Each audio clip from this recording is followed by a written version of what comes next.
Thanks everybody for coming out. I'd like to thank Diane for helping organize this and the contributions of Go Go Gold for making it all possible and helping to bring, I think, Ross up from Australia.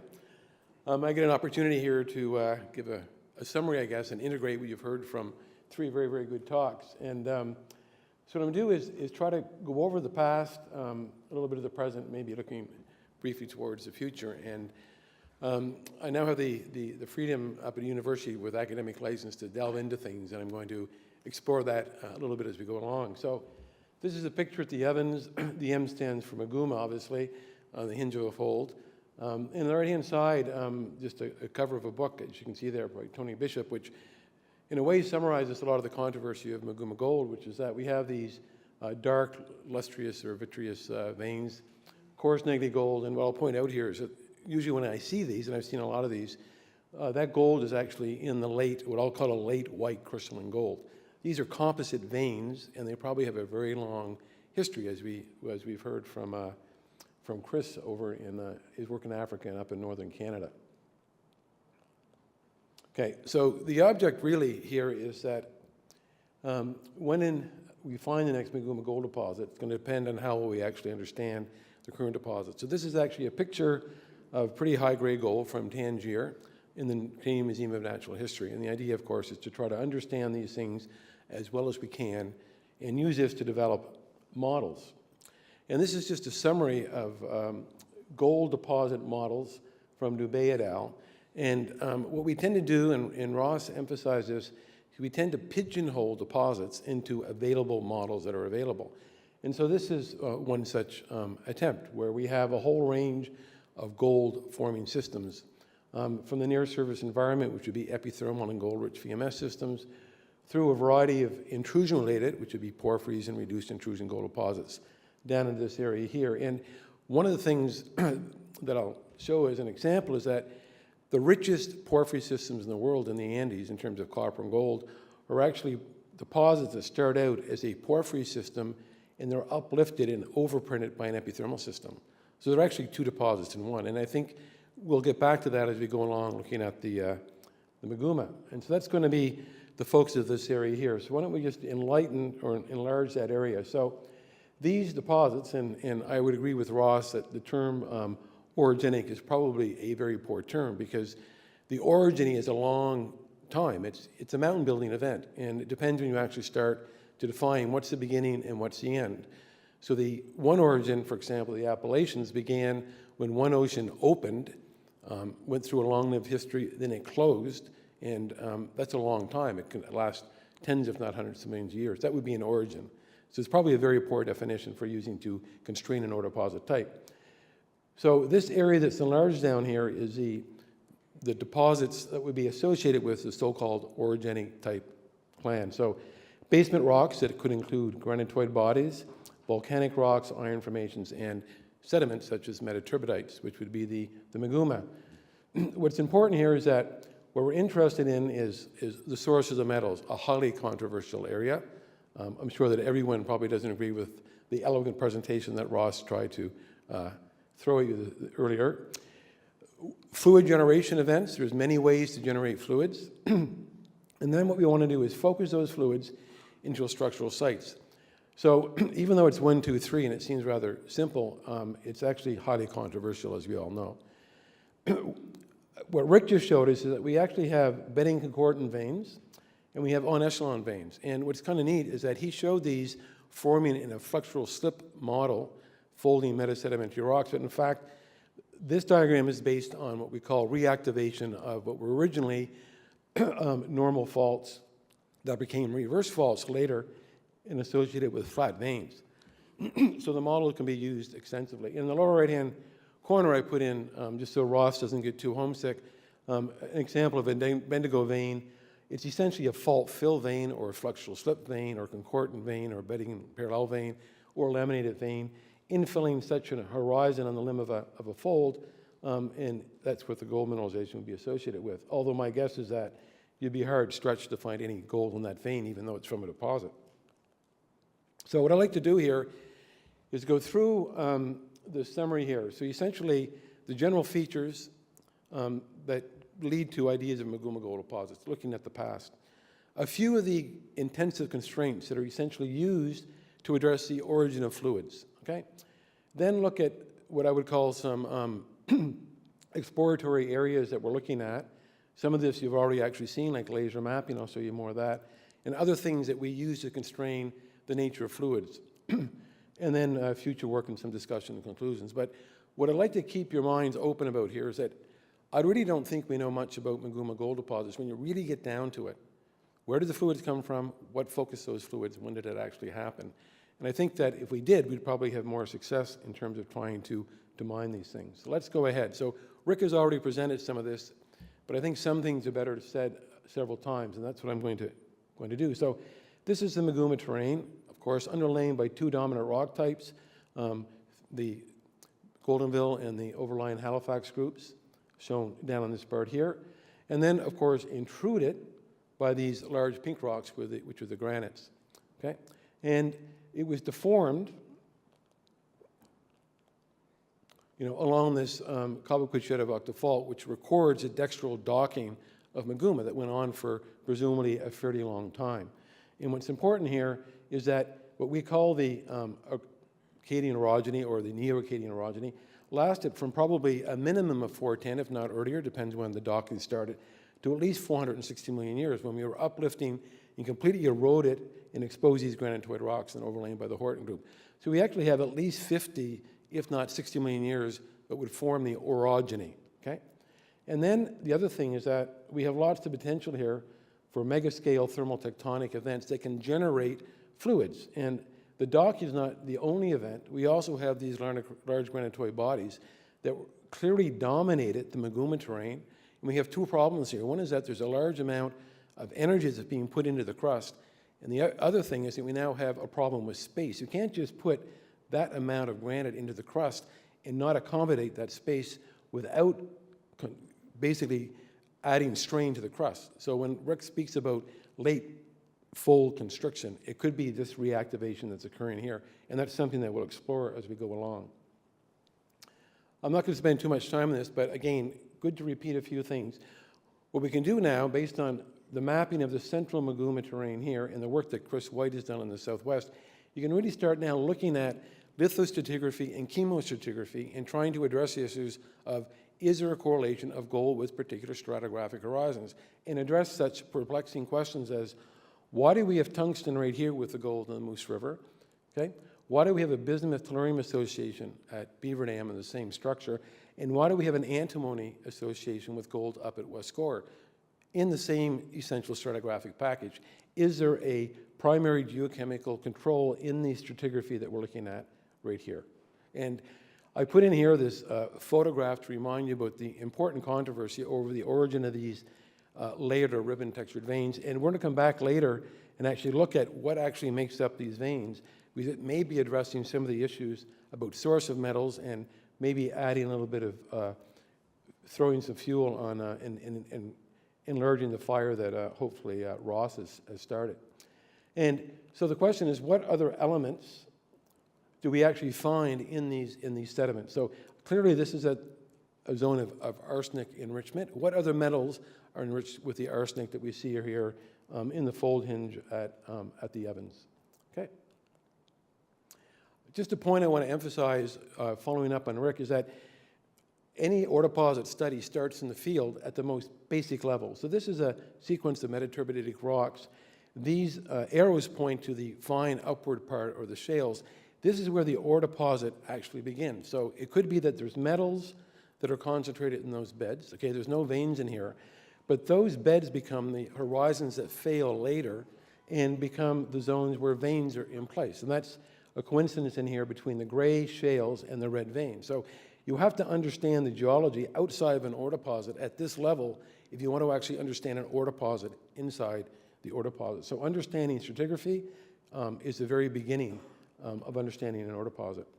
Before leaving this and going a little bit further, one of the things I'm not going to talk about, but I just throw it there for some interest, is that this is a view of a place called Sandwich Point, which is south of York Redoubt, a map that George O'Reilly put out, and then Mike McDonald and George wrote a little report on this, and I followed up on it. This is a zone of intense horizons, as you can see here. In fact, in some places, tens of meters of just nothing but quartz and sericite alteration after primary granite. And it's essentially, it's a reduced intrusion gold-related system with enrichment of gold and tellurium and mercury and tungsten, et cetera. And just to put it in perspective, I mean, 200 meters by 50 meters with 100 meters at 2.6 grams per cc at, you know, it should be 2 grams per ton actually. It's about 75,000 ounces. Just to put, and this is not a very large area, so if you're interested in looking for other areas of potential mineralization, I think this is definitely one of them. We're in an area which anyone would consider, I think, pristine ground for reduced intrusion-related gold systems. So let's go now and look at some of the deposit characteristics and put these in some context. So these are very simply quartz veins that coincide, as Rick noted, with hinge areas of folds. Now, one of the things that's important here is that the Meguma essentially has no quartz veins. So talk to Rick, talk to Chris, people that have mapped this. Quartz veins are anomalous. Therefore, if you find quartz veins in the Meguma, essentially you're in domal areas and the historical mine sites. And that's quite relevant. The inverse of that, given the nature of mineralization at Tukoi, is that it means that if you are vein-centric, you may actually be missing opportunities. So there's an inverse of that. Vein-poor areas may also have as much potential as vein-rich areas, such as Sukoi Log with 60 million ounces of reserve, a vein-poor package of rock that we would walk over in Nova Scotia. Okay? There are quartz carbonate sulfide veins, as Rick has said, occur on or near the hinges of folds, and the veins formed associated with gold may be late in the folding history. Okay, so we're looking at the late stage, not necessarily the early stage, although Ross has given us certainly food for thought. And this is just to emphasize what Rick was talking about.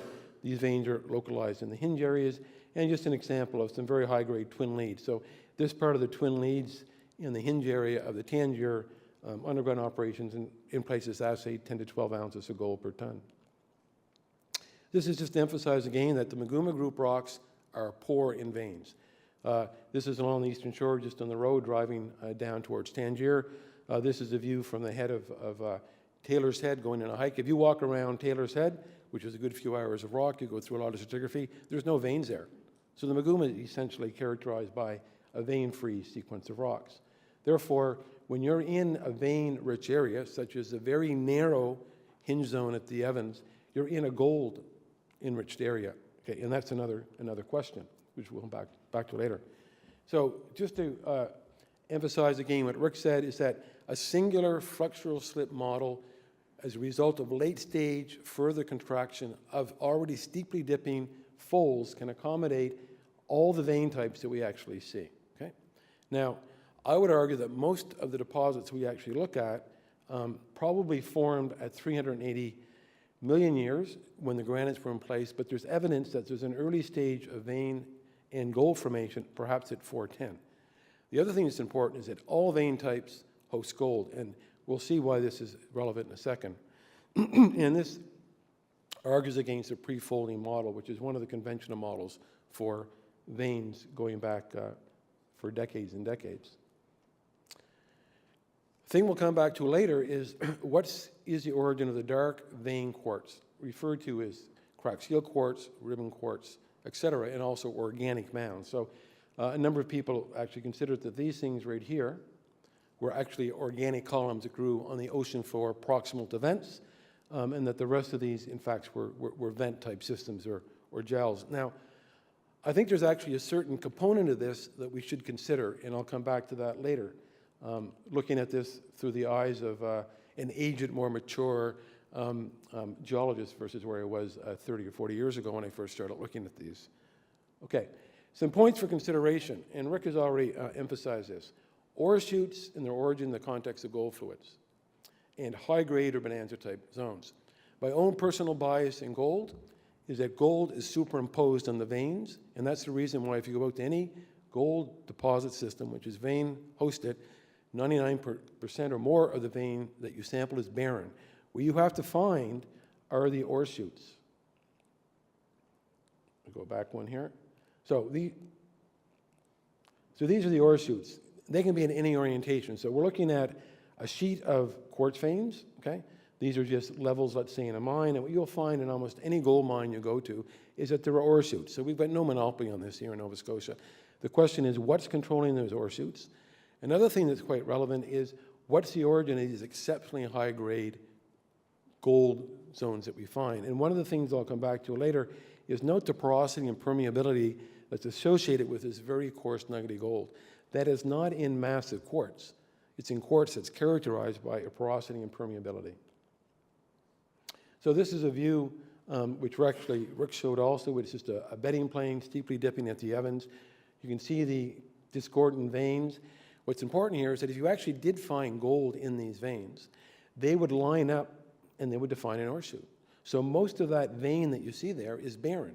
What you're looking for is that ore chute that is superimposed on that feature right there. And that's what the ore chute concept's about. Vein mineralogy. The quartz veins essentially have fine to very, very coarse nuggety gold. So essentially micron scale gold to much coarser gold. Generally a simple mineralogy with a variety of sulfides, which are shown here. But we've known for a long time, and I've seen lots of evidence of this, is there's actually a zonal distribution of minerals, including amphibole, a variety of micas, biotite, muscovite, garnets, tourmaline, et cetera. And there's this zonal distribution, which was noted by Newhouse, suggesting a proximity to granites. And we'll come back to this concept as we go on later. There's also this association right here. And this association is essentially what some people would argue is the fingerprint for reduced intrusion related gold. I know that Ross definitely would disagree with that, and I think he's got good case for that argument. And the other thing which we noted on this field trip we were on is, why is it that in the eastern shore area, pyrrhotite dominates over pyrite, in the western area, which is essentially south of the South Mountain batholith, less hornfells in the eastern part of the Meguma, one characterized by pyrite, one characterized by pyrrhotite. And this is just an example of some of these feldspar, garnet, biotite, tourmaline veins called pegmatoid-like that you find at Beaver Dam, which is very close to the River Lake intrusion, of course.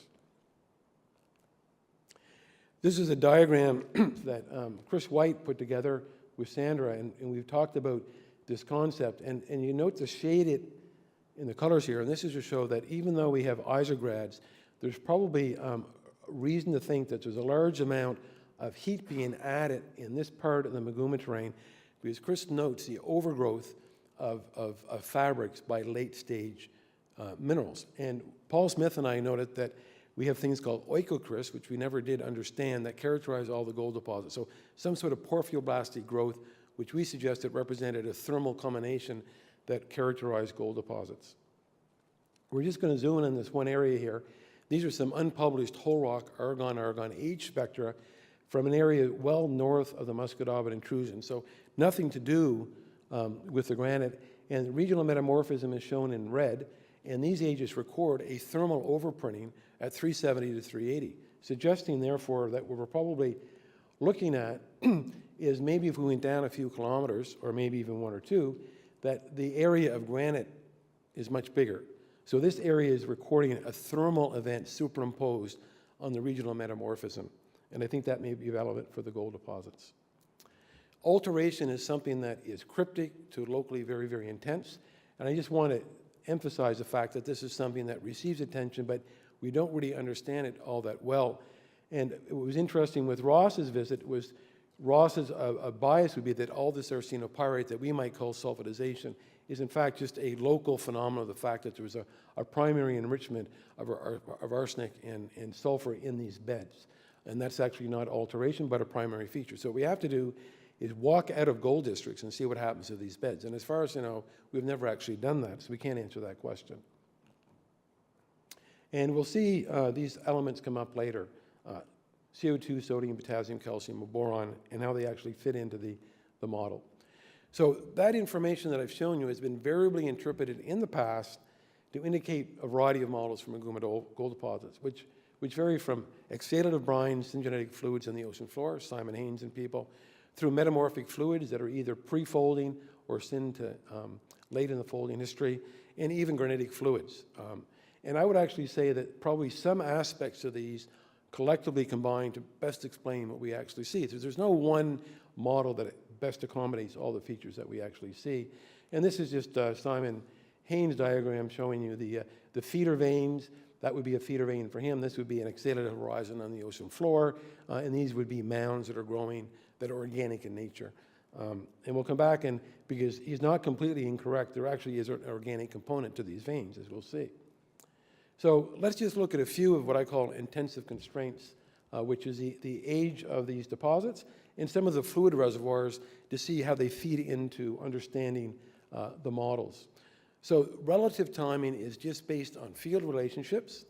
As Rick has shown, the best explanation that we have at present is that all the veins post-date regional folding. And good evidence that we find that supports this, veins are focused in the hinges of folds, and the cleavage development, we find cleaved wall rock within veins. So that cleavage must have formed first, and then that wall rock's incorporated in it.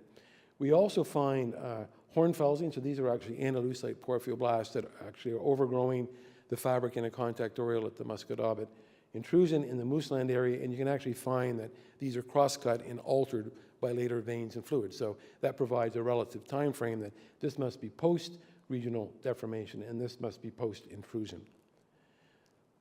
We can also constrain using geochronometers, and Chris gave some very good examples of this. We can apply the rhenium osmium or phenopyrite geochronometer. We've done this at the Evans and at Dufferin, and we get an age of 408 million years at Dufferin, and we get an age of 380 million years, or I should say at the Evans, and 380 at Dufferin. And there's other data that actually supports this, so I'm very confident that we've got robust ages, one indicating regional metamorphism, one coincident with the time of intrusion. Then we have a whole bunch of argon-argon data that's been collected over the years that indicates ages of essentially around 380 million years for these deposits and 400 million years for the Evans. So there's a lot of robust data that would suggest two periods of infiltration of veins in areas. Just an example of one of these from the Evans. This is the hinge area that we looked at already, Tangier anticline. The twin leads, very, very high grade. There's intense biotite alteration of the wall rock. That is, it completely converts the wall rock to biotite. If you extract that biotite and you date it, you get this plateau age down here, essentially 380-ish million years. And whole rock slates from outside that vein and outside of Tangier deposit area give ages essentially that equate to the regional metamorphism. So we're seeing a hydrothermal event post-dating the regional metamorphism. So that area in here in Tangier equates to 380 million years. We use stable isotopes to trace the source of fluid. So a quick, short, condensed version of isotopes. So isotope 101 here. We take a sample of quartz and we can send this off to a lab, and they just measure the ratio of 18 to 16 oxygen, the two of the isotopes. That sample's related to a standard. We multiply it by a large number, 1,000, because the difference between your sample and the standard are very, very small, and we call that X per mil. And we relate this to a standard. The standard is called standard mean ocean water. So if you have a value of 10 per mil, it just means that your quartz sample has a value that's enriched in 10 parts in 1,000 over ocean water. Okay? So what we can do is we can use the fact that quartz, when it precipitates out of a fluid, there's a temperature dependence of the enrichment of 18 oxygen in a solid versus a fluid. So for example, at 400 degrees, if this pointer works, you'll see that the quartz is enriched by 4 parts in 1,000 over the fluid. Okay? So if you send your sample in and it has a value of about 14 per mil, okay, and you assume that that formed at 350 degrees, then it tells you that the fluid had a value here of about 9 per mil or 8 per mil, okay, at that temperature. And what I've put on here are the boxes that signify whether that fluid originates from superficial processes, meteoric water, magmatic fluid, or metamorphic fluid. There's only 3 fluids in the world, and that's it. Everything else is just a mixture. Now, unfortunately, you can see that the magmatic and the metamorphic fluid is very, very close, and hence the reason for so much controversy over the origin of so-called orogenic gold deposits. So how about we look at the database, which is pretty extensive. So we sample from the base to the top, which we've done, and we calculate the fluid composition at 400 degrees. You can see that, interestingly, there seems to be an upward migration from values that are essentially magmatic at the base to values that are more metamorphic at the top. Kind of interesting. So you parallel with that analysis of carbonates and tourmalines, rubidium-free minerals, and we use that to measure the value of the 87 to 86 strontium initial ratio. Rubidium decays to strontium, so we use minerals that are free of rubidium so we can just get that ratio. And you will note that from the bottom to the top of the Meguma, ordered the same way as over here, there's a general increase. If we then look at the potential reservoirs at 380 million years, you'll note over here the Meguma, not working again, it's impossible to be satisfactory, accommodate all the initial ratios that we see. We need another source of fluid, which is either a basement or granites. There's no way around this. Okay?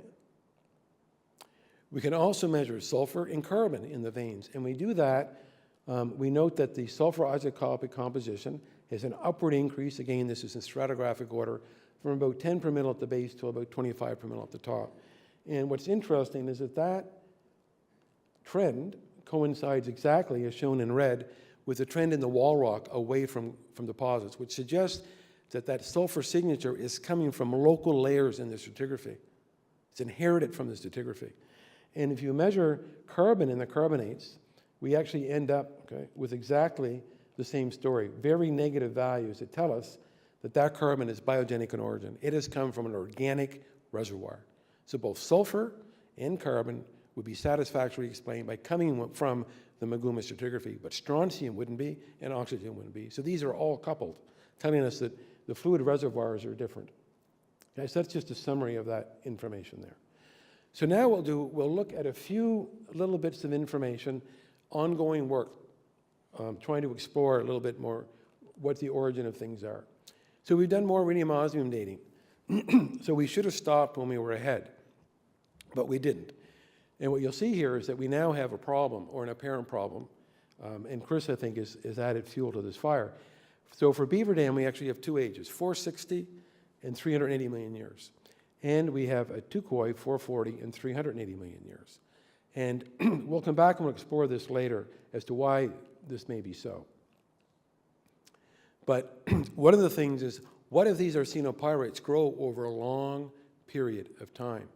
So for example, if you're a metamorphic petrologist and you want to solve the age of metamorphism in long-lived origins, you use monazite. Monazites will track growth of monazite, in some cases 4 or 5 different ages in a monazite, tracking events over hundreds of millions of years. So if I use monazite as a proxy for what's going on here, these arsenopyrites may record a long-lived and protracted growth history, and we'll see some supporting evidence of that in a second. We can map arsenopyrites, just like we do pyrites, as Ross has shown, and Chris. So this is an arsenopyrite. We tend to think of these as being opaque because we can't see through them like quartz. If you look at this in a backscattered image, we see that there's a zoning there. And if we then go and we do laser mapping of these, and we do this also at Laurentian, we can actually see, for example, that there's a history there inside this otherwise opaque phase. And it records, in this case, nice crystallographic controlled distribution of nickel and also cobalt. So what I'm going to show you next is kind of scary. So if you don't want to be confused, you should leave the room right now. So this is what we actually see for nickel, moly, aluminum, antimony, gold, and copper in one of many grains that we've looked at. So the nickel has one distribution, and moly has a completely different distribution. And in fact, it's overprinting and cross-cutting the nickel. Moly and rhenium behave similar geochemically. So if we use moly as a proxy for rhenium, it tells us that if you were to date this arsenopyrite grain with rhenium osmium, in fact, you're not dating the age of the arsenopyrite. You're dating the time at which the rhenium was introduced to the arsenopyrite, which are two very different things. The antimony records 2 different periods, a background and then an overall enrichment. Scaringly, gold has a background, a depletion, and then a nugget effect. And copper overprints absolutely everything. So what I do is I design what I call an elemental paragenesis, because even though you look at arsenopyrite and you assign it a mineral paragenesis, in fact, the record internally is much different. So we have a nickel-cobalt history superimposed by multiple periods of gold and antimony, rhenium, and copper. And just to emphasize this point, There's the area for moly. When you can see that the area for moly, it coincides to an area of gold depletion. So maybe the gold was remobilized out of that at that point, and it overprints the nickel completely. So a very complex paragenesis, which we've seen from both Ross and from Chris. So this is relevant if we're trying to understand ore chutes. Okay? So we could potentially remobilize and upgrade gold by taking it out of earlier sites and reconcentrating it. Or we could just be introducing gold late and superimposing it, and that gold has got nothing to do with the quartz veins. That requires further effort. Okay, I kind of lied a bit earlier when I averaged all the data for oxygen isotopes. So I took averages before. What I want to do now is explore why we see large ranges, larger than we should see if the quartz is precipitated from one fluid only. And we can actually do that by using an instrument called the scanning ion mass spectrometry, or secondary ion mass spectrometry. And what we see here is that if we go across a vein, in this case a crock-seal or laminated vein, each of those dots there is an analysis. And collectively, they range from 12 per mil to 18 per mil. And it would require a temperature of about 200 degrees to explain that range from one single fluid, which is essentially impossible. So instead, the main fluid is in here, as you can see, and the values that are up at 18 per mil require another fluid, more enriched in oxygen, 18 to come in, and it requires another fluid which is depleted in oxygen, 18 to come in. The lighter fluid is only satisfied if it's meteoric water. The conventional wisdom would be that these veins are forming at 8 to 10 kilometers depth. This is telling us that meteoric water is penetrating to that depth when these veins are actually forming. The take-home message here is that we actually have at least 3 fluids involved in the growth of this part of the vein. Okay. So the last thing to look at, or the second last, is fluid inclusions, one of my loves. You have to allow me a few moments to digress on this topic. So this is a fluid that's preserved in quartz. That fluid is either 380 million years old or 410 million years old, based on what I've shown you before. It's a bit, as you can see here, several tens of microns. I've taken a real nice one. It's taken at room temperature, the photo. This is water, and this is CO2, vapor and liquid. It's unmixed below 31 degrees. It's immiscible.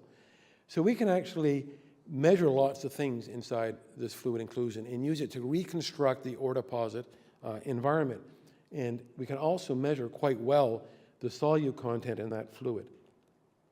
Okay, so in general, what it tells us is that this fluid inclusion here is the same as any other gold deposit you'll find through time and space globally. So there's really nothing very special about that fluid. The other thing for those that don't know is that fluid occurs in the deep parts of porphyry systems. It occurs in pegmatites, it occurs in cyanites. There is virtually nothing special about that fluid at all. Even though it's referred to as a global gold fluid, it is no way discriminating. It's a completely common equivocal fluid in nature. Nothing special about that whatsoever. So it's consistent with, but it's not diagnostic of a metamorphic fluid. We can find it lots of places. The things I want to just point out to you is that it's a sensitive monitor of pressure, and we can actually characterize the vein fluids. We can actually completely characterize the fluid chemistry. So for example, with respect to pressure, I can use the fluid inclusions. Here's one from Caribou, an example of one from Tangier, and I can actually measure what the pressure was when those fluids were trapped. And what you will see here is that there's a large range in pressure, in fact several kilobars, when the veins were forming. Okay? And this is quite important. Okay? If we look inside the veins, we actually find evidence, these are in these laminated veins, of what are called stylites. If you want to see what a stylite is, just go to the bathroom afterwards. There's beautiful examples in the marbled wall bathroom here. These are remnants of dissolution. So you can see lots of unconformities in here. And what's decorating the unconformity surface is essentially pyrobitumen, or minerals or phases that are insoluble. So essentially that is only the remnants of what probably was maybe 50 or 70% more quartz, and it's been removed. Okay? And there's a reason for this. And this is a catholuminescence image of a quartz from a porphyry system And this one particular here is from Bingham.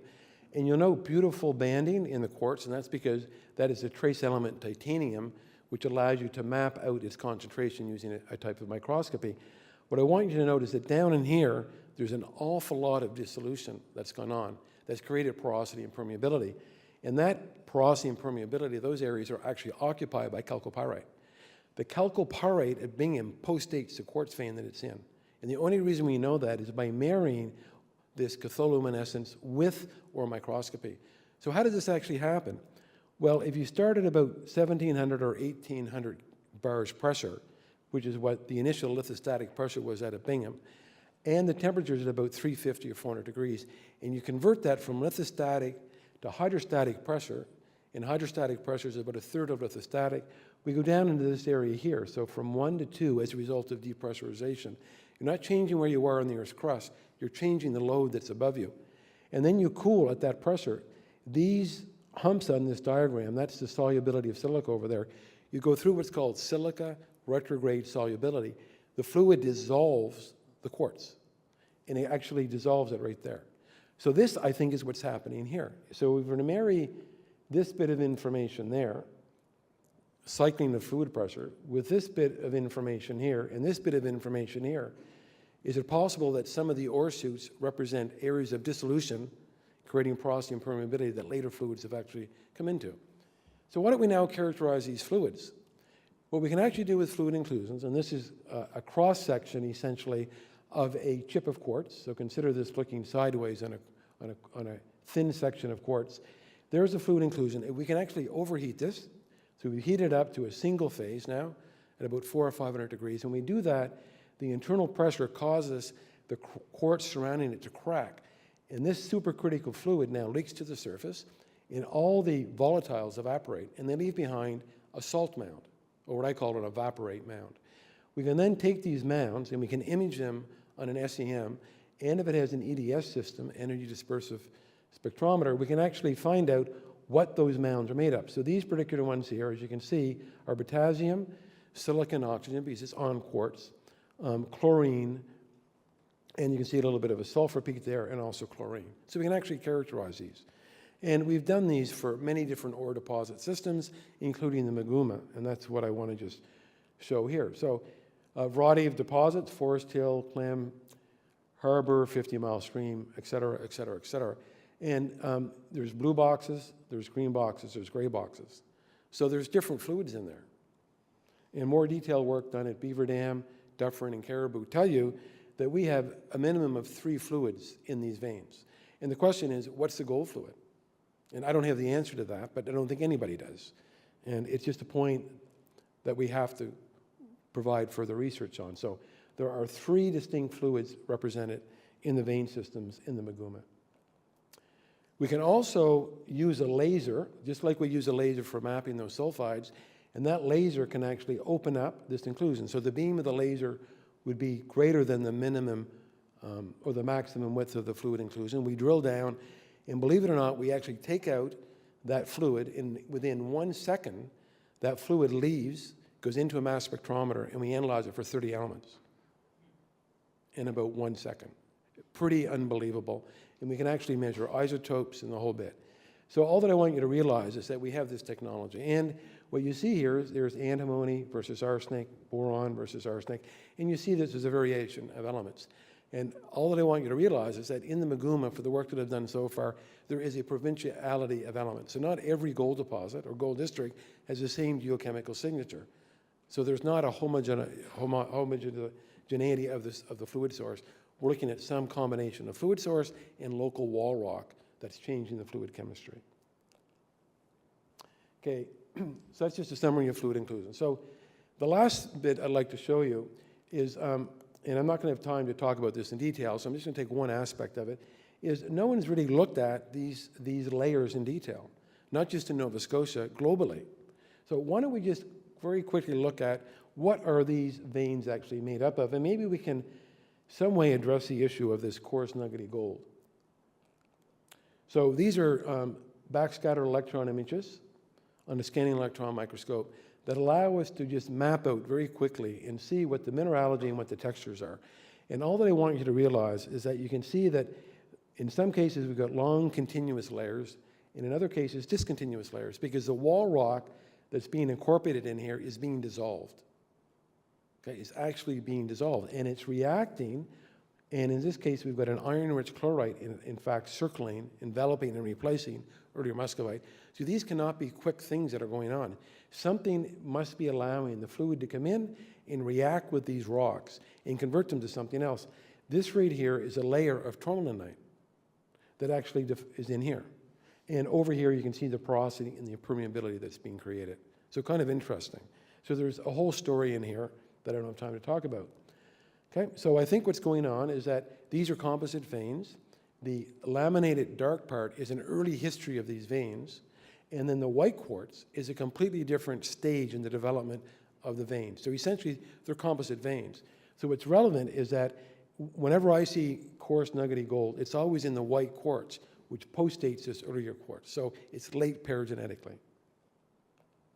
Okay, the other thing is that within those layers, there's another thing that's really interesting. The dark area that we see here in these images, that's graphite. This is the graphite that Ross was referring to in these layers that we would expect to see. This is where we get the carbon, I think. That's why we got a biogenic carbon source in the veins. It could also be the source of sulfur.